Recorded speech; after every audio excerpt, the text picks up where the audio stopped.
Back in the bulletin, in a major diplomatic victory for India, Switzerland today said that it supports India's bid for the membership of the NSG or Nuclear Suppliers Group. Both sides have also agreed to expedite talks on automatic exchange of tax information. India and Switzerland share a commitment to reform international institutions in line with current global realities. In this context,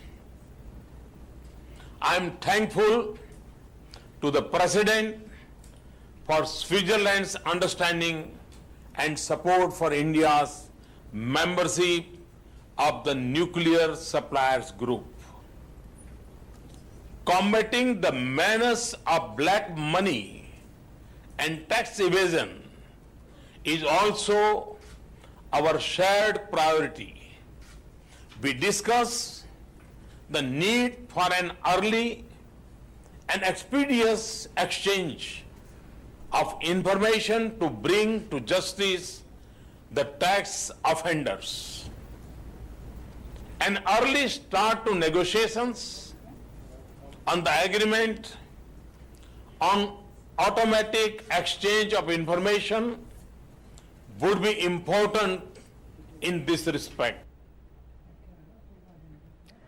The Prime Minister invited Switzerland to invest in India's growth story. Switzerland will build a Swiss vocational and educational training system suited to India's needs now. India too is undergoing profound transformation.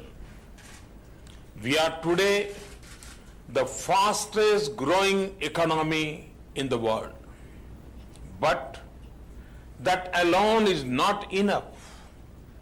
I want the Indian economy to be driven by smart and sustainable cities, robust farm sector, vibrant manufacturing, and dynamic service sector.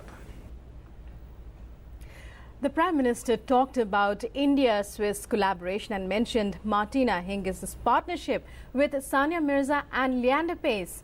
Earlier, the Swiss President said that he supported India's membership for the Nuclear Suppliers Group. Switzerland welcomes, of course, an Indian contribution to the non-proliferation of nuclear arms in this world.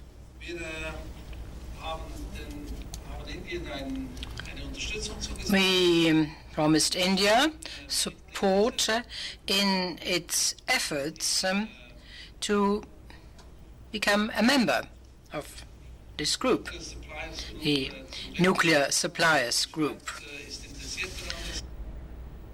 He also said that India and Switzerland are making considerable progress in fighting tax fraud and evasion.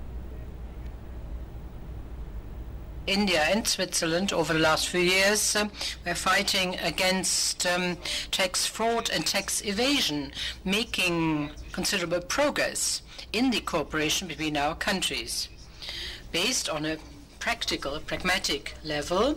And State Secretary de Watteville will go to India on the 14th of June to continue these discussions. Switzerland promised support to India in its efforts to become a member of the NSG. Following delegation-level talks with Prime Minister Narendra Modi in Geneva, Swiss President said India and Switzerland are making considerable progress in fighting tax fraud and evasion. PM Modi said that India and Switzerland have been the voices of peace, understanding and humanitarian values in the world. The Prime Minister further thanked Swiss President for Switzerland's understanding and support for India's bid for NSG membership. The PM also addressed a roundtable of Swiss business leaders where the who's who of Swiss business were present, like ABB, Lafarge, Novartis, Nestle, Roche. PM said India is not just a market of 1.25 billion. He said Indians have the skills and a government open to business. He further said Swiss model of skill development is very relevant for India and India would like to adopt it to achieve manufacturing of global standards. The Prime Minister said India would like to create 2 or 3 Switzerlands.